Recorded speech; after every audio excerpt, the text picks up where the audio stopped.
I spent 10 years in prison for being a cat burglar, and yes, I did have an officer try to get into a relationship with me, and it was very scary. So let me set the scene for you guys, okay? I'm walking out of my dorm, only been in prison a couple days, still trying to figure out the laws of the land and the landscape of who's who and what's what and who I need to stay away from and who I need to be scared of. And as I'm in this single file line, approaching the top of the concrete hill to go to my appointment, I see an officer. He's 20-something-year-old white guy, kind of country-ish, redneck looking, sunglasses on, not talking to these women very nicely. He's not really saying anything out of line, but his tone and his demeanor, it's a little aggressive, and I can tell that he's really not somebody I want to come into contact with for any reason. I can tell he's looking in my direction. And at this point, I start to get really nervous. My heart is pounding and I'm like, why are you looking at me, sir? But then again, I don't even really know if he is looking at me. So as I get closer, he puts his hand out like this and he puts it directly in front of me as if to stop me. And mind you, when he stops me, he stops the entire line behind me. And there's probably a good 400 people behind me in a single file line. So as he stops me, I don't say a word because I don't know what the hell's going on. So he says, as he takes his glasses off, inmate, your pants are too tight. Not only are your pants too tight, but your shirt is too tight. Is your uniform altered? And I'm thinking, hell yeah, it's altered. I had somebody sew it up the second day I was here. I tell him, I don't know, sir. I just blatantly lie right to his face. You know, I got this uniform from somebody else. I'm new here and I really don't know. So he proceeds to ask me what dorm I live in, what side of the dorm I live on, what bunk number I'm at. And all of this he's writing down on this little pad that he has. He says he's going to give me a warning, which I'm really happy about because I don't want to get a DR and go to confinement on my 4th day on that compound over a damn uniform. I'm feeling like I really dodged a bullet, so I tell him thank you and I keep it moving. About 10 days in, I'm walking back to my dorm, and as I'm walking down the hill on the concrete sidewalk towards my dorm, I see him standing now at the bottom of the concrete hill. Now, I can't avoid him at all.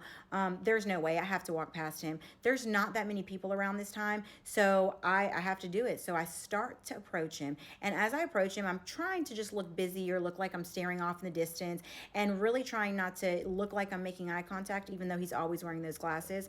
And as I get closer to him, he says, hey, Gomez, come here. So I'm like, oh shit, the uniform again. To my surprise, he tells me to follow him and he escorts me to a pavilion. A pavilion is like a little gazebo type of area with an overhang and some concrete benches and a concrete picnic table where officers and inmates can sit outside every now and again.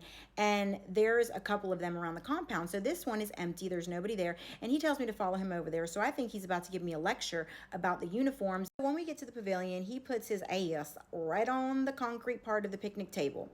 Then he puts his feet on the bench part where people would normally sit. And I'm standing in front of him. I'm not about to sit down and act like we're just, having a good old day out and a conversation. So I go ahead and I stand in front of him and I'm like, yes, sir. And he's like, hey, you know your friend that you hang out with? Now, mind you, this was a person that he was talking about. It was a woman that had been in prison for many, many years. I had met her in the dorm. She was in the dorm with me. She was an awesome individual. She was teaching me the ropes. She was trying to keep me out of trouble. But most importantly, she was a long timer and an old timer. She had done over 20 years in prison at this point. Everybody knew her. She was very well respected amongst the inmates and amongst the staff members.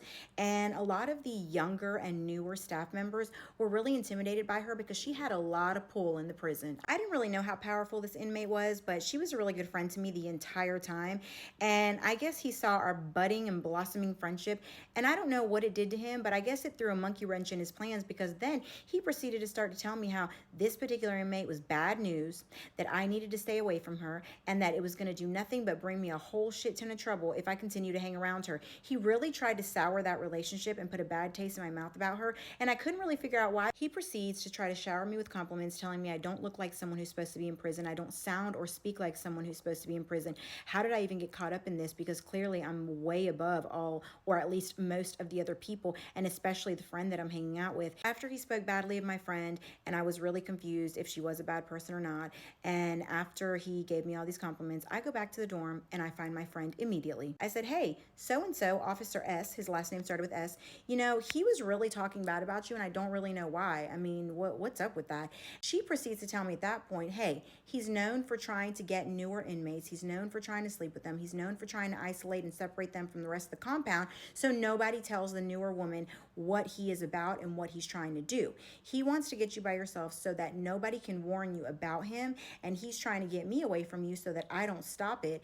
And really what you need to do, Jen, is be very careful and steer absolutely clear of him. I'm like, well, thanks, friend. That's great advice. And I really believed her and I took it to heart. But how the hell am I supposed to stay away from him? He works there. If he calls me over, I'm not going to just flick him off and keep it moving like I would out here in the free world. So about 5 more days go by. I haven't seen him, but I run into him again on the hill. He tries to pull me over and speak to me, but right when he tells me to come over to him, he says, "Inmate Gomez, come here." And when he does that, I'm like, I can't. I have an appointment in classification. I keep it moving. I'm very short, I'm very cold, and I'm very dismissive. When I came out of the chow hall for dinner that night, which, by the way, that's at like 4:30, and I was walking back to my dorm, there wasn't a lot of people out. This was one of those times that you're kind of isolated and just, meandering.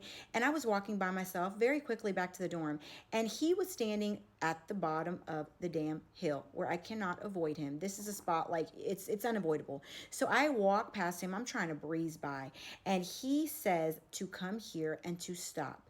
And I don't know if he's angry. I don't know if he's just trying to have another conversation. But when I walk up to him, I have my face set in stone, like, what's up? And then he tells me, your attitude is bad. And I tell him, because this is what my friend said to do, listen, no disrespect to you, but you're an officer and I'm an inmate. We don't really need to be conversing about anything. I could get into a lot of trouble for just having chit-chat conversations with you, and so could you. He then tells me that he was wrong. He thought that I was different than the others. He thought that I was not like the rest of them there, but clearly he was wrong, and it was his mistake, and he will definitely not be bothering me again because I'm nothing more than just another inmate like the rest of them. I walked away. I was happy as hell. I was like, shoo, dodge that bullet, baby. Got him out of my hair. But little did I know it was only just beginning. You don't turn down a man like that. You don't diss a man like that who's an officer in a position of power over you. They take it very offensively. Y'all, this is where it gets bad. Every time I would see this man for a few weeks after, he would literally have me targeted and harassed. I mean, one of the times he told the response team, the people that run up in the prison like, SWAT members, he hit the button on me to call them. That's how you call them. You hit the button, and it's usually for like a serious emergency, like a riot or a huge fight. He hit that button on me and said that I was illegally in somebody else's dorm trying to fight them. I was in my dorm on my bunk. These people run up in there. They run to the bunk I'm sitting on, and they're like, "Where's your ID? What's your name, inmate? What's your name?" And I'm like, "What the hell's going on?" And they're like, "Where's your dorm? Where do you live?" I'm like, "I live right here. You don't see me sitting on my bunk?" And they're like, "No, you don't. You're lying. You're unauthorized. Where do you live?" And I'm like, "I live right here." So somebody goes to the officer that's in the dorm and says, "Where's the roster? Where's she supposed to be?" And the officer is like, "She's supposed to be on her bunk, and that's where she is." And the officer is hella confused too. So they don't apologize or anything. They turn around with their tail tucked between their legs and walked out. Another instance happened like this. As I was walking down the hill one day to my dorm, there is a female officer literally running behind me, yelling, "Inmate, inmate, inmate." And I'm like, I know she's not yelling at me. I'm not doing anything. But oh yeah, she was, because he had told her that I had some sort of illegal something, some sort of substance, contraband. I don't even know to this day what it was he said I had. And she pulled me into a dorm and did a strip search, something he couldn't do, but he was right outside the door waiting for the evidence, okay? Now, when that happened, she's back there with me, and she's like, "What do you have?" And I'm like, "I don't have anything. He's doing this on purpose. He doesn't like me." And she's like, "Why doesn't he like you?" And she's trying to get it out of me, but I'm not even going to put that out there. I'm not even getting into that situation. I'm not touching it with a 10-foot pole. So I just tell her, I don't know. He just doesn't like me, and this is all just something that he's doing to target me. I was starting to get scared. I was starting to tell my friend, "Hey, I might have to get myself shipped off this compound. I don't know what else to do. He got rejected. I don't know. He's just targeting me now. He's harassing me. He's bullying me. He's trying to, I don't know what he's trying to do. I don't know if he's trying to force me into something at this point, or if he just hates me so much for rejecting him and still being your friend that he just wants to see me in confinement."